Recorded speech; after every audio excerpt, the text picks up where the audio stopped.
Assalamualaikum, everyone, all my Twitter friends and family.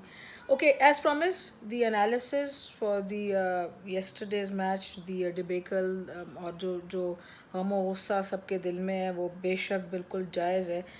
कुछ player से भी मेरी बात हुई है, वो बेचारे भी बहुत अफसोस में हैं और फैंस तो हैं ही हैं.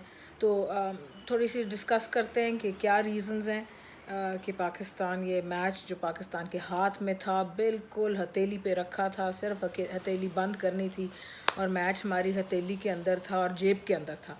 ऐसा मैच जब आप हार जाते हैं तो आपको बहुत अफसोस होता है. कोई मैच जो आप पहले दिन से ही आप नीचे लगी हुई हो आपकी टीम, वो आप हार जाएं तो आप एक प्रिपेयर्ड होता है एक इंसान. लेकिन ये हम प्रिपेयर्ड बिल्कुल नहीं थी. 5 विकेटें आउट हो गई थी उस वक्त, तो बिल्कुल ही हम जो थे हमने समझ लिया कि मैच जीत गए. लेकिन गलती वहाँ पर हुई जब हमारी टीम ने भी समझ लिया कि 5 विकेटें आउट करके स्टोक्स और ओली पोप को आउट करके हमने मैच जीत लिया. तो जिन प्लेयर से कुछ प्लेयर से मेरी बात हुई वो भी, उनको भी मैंने यही कहा और वो भी मेरे से एग्री करते हैं कि मैच आप जब जीतते हैं जब आप 10 विकेटें ले लेते हैं या आप आखिरी रन बना लेते हैं. 5 विकेटें लेके या 50 रन पहले समझ लेना कि हम मैच जीत गए बिल्कुल गलत है. जब भी ऐसा होता है कि आप मैच हार गए. अब सबसे बड़ी गलती, क्योंकि वैसे तो बहुत लंबी बात हो जाएगी, लेकिन सबसे बड़ी गलती जो सबसे बड़ी हुई वो थर्ड इनिंग्स में जब पाकिस्तान ने बैट किया. पाकिस्तान के जो प्लेयर्स बैट्समैन थे उन्होंने बड़ी इररिस्पॉन्सिबली बैट किया. चाहे वो शान मसूद हो जिन्होंने पहली इनिंग में 150 रन बनाया, और 150 भी इसलिए बनाया, अच्छी इनिंग्स थी माना, और उन्हें इम्प्रूवमेंट भी किए हैं टेक्निक पे, सब कुछ हुआ है. लेकिन जो 150 रन बने उसमें बहुत बड़ा हाथ स्टोक्स का है. जॉस बटलर का है. जॉस बटलर ने उनके इतने कैच ड्रॉप किए, 2-3 दफ़ा उनको चांसेस दे दिए, एक स्टंपिंग और 1-2 कैच के, वो 150 बन गए और कॉन्फिडेंस बढ़ता गया. और उसके बाद 50 के बाद और 100 के बाद उन्होंने बड़ा खुल के खेला. लेकिन उनको मैं यही कहूँगी कि उनको पूछना चाहिए कि जॉस बटलर का फेवरेट रेस्टोरेंट कौन सा है, कौन सा मिचेलिन स्टार एक्सपेंसिव रेस्टोरेंट उनका फेवरेट है, और जॉस बटलर को शान मसूद को चाहिए कि वहाँ डिनर पे लेके जाएं, क्योंकि बड़ा एहसान है उनका कि उन्होंने उनको इतने बुरी विकेट कीपिंग की और उनको इतने चांस मिले. बहरहाल एंड में it was a good innings. उसके बाद नीचे हमने देखा शादाब की भी अच्छी इनिंग्स थी. उन्होंने 48 रन बनाए और टीम को एक अच्छे स्कोर तक पहुँचाया. और ये दो प्लेयरों ने बेसिकली हमारी इनिंग को जो है एक अच्छा एक जगह पहुंचा दिया, यानी कि 300 से ऊपर पहुंचा दिया कि हमने पहले बैट किया और अच्छा डिसीजन माना गया. क्योंकि पहले बैट करके अगर आप 150 पे आउट हो जाएंगे तो बहुत ही बुरा भला कहा जाएगा, फैंस भी और मीडिया दोनों बुरा भला कहेंगे. लेकिन एनीवेज 326 रन बन गए, फिर उनको भी हमने जल्दी आउट कर लिया. थोड़े बहुत एक्स्ट्रा रन नीचे हमने दे दिए ब्रॉड वगैरह का, चलो कोई बात नहीं. 100 की लीड होगी. लेकिन आजकल के मॉडर्न डे क्रिकेट में 100 की लीड कोई ख़ास लीड नहीं होती. 100 की लीड पे अगर आप तीसरी इनिंग्स, वही जो मैं कह रही हूँ जहाँ सारी गलती हुई, अगर वहाँ आप 150 पे आउट हो जाएंगे तो अगले को सिर्फ 250 चेस करना होगा. अगर अच्छी टीम ने 250 चेस कर लेती हैं. लेकिन पाकिस्तान टीम के अगेंस्ट 20 ईयर्स में, इस सेंचुरी में, यानी कि आप कहेंगे इन 20 ईयर्स में किसी टीम ने 250 से ऊपर चेज नहीं किया. कल पहली दफ़ा ऐसा हुआ कि किसी टीम ने 250 से ऊपर चेज कर लिया और मैच जीत गए. मैच 90% जो विन विज है वो भी ये दिखा रहा था कि जो है चांसेस पाकिस्तान के 86% चांसेस थे. और वही जब वोक्स और इसकी बटलर की पार्टनरशिप लगी, वही चांसेस उनके 86% हो गए और हमारे पे 14 पे आ गए. एनीवेज, गलतियाँ कहाँ कहाँ हुई. अब जब वोक्स आया उसको आपने बाउंसर क्यों नहीं कराए. सारी दुनिया ने उसको पिछले मैचों में बाउंसर करा के आउट किए. आपने खुद पिछली इनिंग्स में उसके सर पे बॉल मार के उसको डिस्टर्ब करके उसको आउट कर लिया. पिछले 5 टेस्ट मैचों में उसकी एवरेज 5.5 रन है. पिछले 2 साल में उसकी एवरेज कोई इसी तरह 12, 14, 15 रन है इसी तरह. तो कल आपने उसको एक 80 रन बनवा दिए, पूरा मैच वो ले गया, वो एक स्टार बन गया. ठीक है, बड़ी अच्छी इनिंग्स थी, लेकिन आपने उसको बाउंसर्स नहीं कराया. दूसरा फिर एक शादाब का फैक्टर है कि आपने शादाब को खिलाया एज एन ऑलराउंडर. बड़ी अच्छी उसकी इनिंग्स थी. नीचे 48 रन की पहली इनिंग्स में, और सेकेंड इनिंग्स भी उसने ट्राई किया एज अ बैट्समैन और अच्छा खेला. लेकिन उसका रोल एज एन ऑलराउंडर था. ठीक है, एज एन ऑलराउंडर उसने सिर्फ 11 ओवर पूरे दोनों इनिंग्स में, यानी दोनों इनिंग्स में उस मिला के उसने 11 ओवर कराए. और 11 ओवर भी वो रस्टी निकला लगा, कभी शॉर्ट पिच, कभी फुल टॉस। तो ये मुश्ताक अहमद का काम था। आप देखते हैं कि बाकी जो कोचेज़ होते हैं मैच के दौरान भी अपने प्लेयरों को नेट्स में ले जा रहे होते हैं, तो ये मुश्ताक अहमद का काम था कि बजाय धूप सेकें वहाँ बैठ के वकार यूनस के साथ 500 दिन, वो लेके जाएं, थोड़ी सी मेहनत करें, थोड़ा सा अपना वज़न कम करें। वो तो ये कोचेस की फिजिक तो नहीं लगती उनकी, और वो ठीक है, ही is a great spinning mind, लेकिन ग्रेट स्पिनिंग माइंड वो अब हमें फ़ायदा है जब वो हमारे यंग स्पिनर्स को कुछ ट्रांसफ़र करें। तो ट्रांसफ़र करने का ये नतीजा है कि उसको लेके जाएं नेट्स में, देखें कि क्या गलत कर रहा है, उसको समझाएं लाइन लेंथ स्पीड वेरिएशन इनके बारे में। आप देख रहे थे कि हमेशा देखते हैं कि दूसरी टीमों के जो कोचेज़ होते हैं, ट्रॉट को आपने देखा कितने बड़े खिलाड़ी थे, लेकिन वो मैच के दौरान वो अपने प्लेयर्स को ले जा के नेट्स कराते रहे। हमारे आपने देखा कोचेस सिर्फ बैठे हुए थे।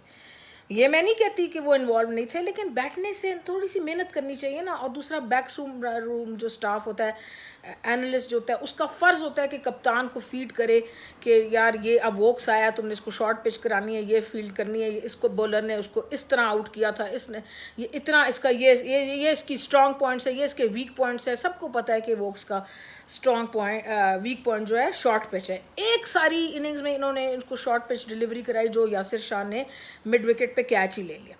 तो आपका फ़र्ज़ नहीं था कि आप 2-3 ओवर उसको कराते कि शॉर्ट पिच पे अटैक करते।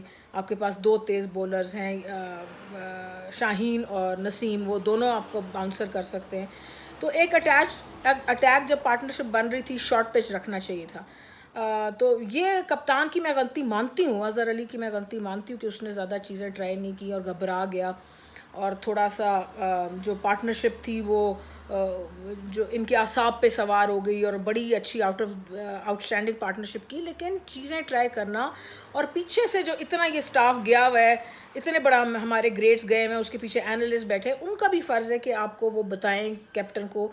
जब लंच पे जाते हैं, टी पे जाते हैं, तो पूरा एक 5 मिनट लगा के उनके साथ लगाएं। जब बैटिंग हो रही होती है उस वक्त डिस्कस करें, जब वो फारिग बैठा होता है कप्तान उसकी, या वो आउट हो चुका होता है या उसकी बारी आनी होती है, उस वक्त उसे डिस्कस करें, उसको पूरा फीडबैक दें। तो कप्तान की बेशक गलती है, वो थोड़ा सा प्रोएक्टिव नहीं नज़र आया, और उसकी अपनी बैटिंग फॉर्म भी इतनी अच्छी नहीं चल रही, वो भी है, उसमें भी कुछ चेंजेस लाए जा सकते हैं।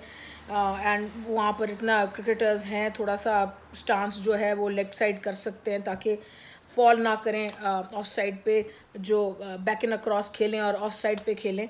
तो ये सब बातें की जा सकती हैं। आई एम श्योर अज़हर को पता है, और वो अक्लमंद क्रिकेटर हैं, और सबसे बड़ी बात है बड़े सिंसियर है। ठीक है, गलती बड़ी हुई, बड़ा दुख हुआ, पूरी शाम सुबह रात तक नींद ना आई, बड़ी मुश्किल से कोई गोली खा के नींद आई, और बहुत पाकिस्तानियों के यही हाल होंगे, क्योंकि पाकिस्तान में खुशी का मैं यही कहती हूँ कि एक ही ज़रिया है, वो है क्रिकेट। और तो पाकिस्तान में कोई खुशी मिलती नहीं है, मुझे अच्छी तरह पता है, आप सबको भी पता है कौन सी खुशी है पाकिस्तान का एज अ स्टेट। क्या खुशी मिलती है आपको पाकिस्तान से? क्रिकेट जीतते हैं तो आम लोग खुश होते हैं, गरीब लोग, मिडिल क्लास, अपर क्लास, हर कोई खुश होता है, और खुशी बड़े दिन तक जारी रहती है। जब जीता हुआ मैच हार जाते हैं तो उदासी वो उल्टा हो जाता है। खैर, बैट्समैन को, अज़हर अली को ये करने की ज़रूरत है कि टीम सिलेक्शन ज़रा सोच के अगली दफ़ा करें कि अगर ऑलराउंडर खिला रहे हैं तो क्या 2 स्पिनर्स की हमें ज़रूरत है या नहीं है।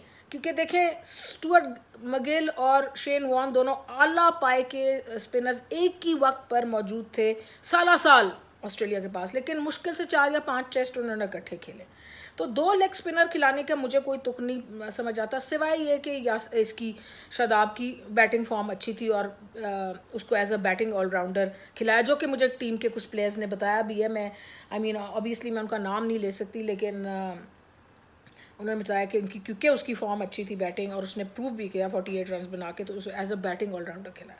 तो अगले मैच में क्या स्ट्रेटजी है वो करनी चाहिए। 4 बॉलर्स के साथ बिल्कुल नहीं जाना चाहिए, कांटा 5 बॉलर्स के साथ जाना चाहिए। वो चाहे फास्ट बॉलिंग ऑलराउंडर फ़हीम खिलाएं या शादाब खिलाएं या जो भी खिलाएं।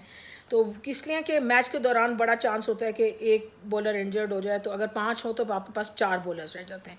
अगर आप 4 बॉलर्स के साथ जाएंगे और ये एक आपका इंजर्ड हो जाएगा, तो आपके पास 3 बॉलर्स रह जाएंगे। तीन से आप मैच नहीं जीतते। ये हमारी टीम के कुछ मेंबर्स जिनसे मेरी बात हुई आज, वो भी एग्री करते हैं। तो अब ये है कि अगले 3 दिन हैं, इसमें जो भी कंपोजिशन बनानी है, जो भी करना है, उसको अच्छी तरह देखें। मैच अभी 2 बाकी हैं। हाल ही में इंग्लैंड ने पहला टेस्ट मैच हार कर दोनों टेस्ट मैच वेस्ट इंडीज़ के अगेंस्ट जीते, और जीत के सीरीज़ जीती, तो पाकिस्तान भी ये कर सकता है, दोनों अगले मैच जीत सकता है प्रोवाइडेड स्ट्रैटेजी अच्छी हो, फॉर्म अच्छी हो, बैट्समैन अपनी खुददारा बैट्समैन अपनी रिस्पॉन्सिबिलिटी समझें और उनको ये बात पता होना चाहिए कि मैच एक इनिंग्स का नहीं होता भाई, मैच एक इनिंग्स का नहीं होता मेरे भाई, 2 इनिंग्स आपने बैटिंग करनी होती है प्लीज़। ये इतने मुश्किल रॉकेट साइंस नहीं है यार, ये आपको आसान बात है। और बैकरूम स्टाफ भी अच्छा काम करे, थोड़ी मेहनत करें, ये जो बड़े बड़े कोचेस बैठे हैं वहीं बैठ के कागज़ पेंसिल, इससे काम नहीं होगा। जो भी है मतलब कागज़ पेंसिल का ज़माना तो वैसे ही टुर गया, तो अब तो कहीं कंप्यूटरों का ज़माना आ चुका है, ये दिखाने के लिए कैमरेस के सामने की ज़रूरत नहीं है। हमें हमारे प्लेयर्स के साथ जाएं, मेहनत करें, उनको समझाएं बुझाएं। मैं मानती हूँ कि इस लेवल पे वो छोटी छोटी बातें नहीं सीख हो सकती, लेकिन कई बातें हो भी सकती हैं। स्टांस एडजस्ट हो सकता है, बैक एंड अक्रॉस जाना समझाया जा सकता है, थोड़ी एडजस्टमेंट की जा सकती है, बॉलर की लाइन लेंथ मुश्ताक सही कर सकते हैं, वेरिएशन समझा सकते हैं। लेके तो जाएँ, उठे तो सही वहाँ से, वो जो जगह है भाई, वो जो धूप सेकने की, वो खाली स्टैंड, उधर से उठे please. I we want them moving, we want them to move about and do something, see we want them to help the players, and that is their job. Analysts should help the players, the captain, basically the captain. So you know, अब यही हो सकता है कि जितना भी mood ख़राब हुआ, जितने भी हम हर्ट हुए, प्लेयर्स भी बड़े हर्ट हैं, मेरे जिन प्लेयर्स से बात हुई है वो भी बड़े हर्ट हैं।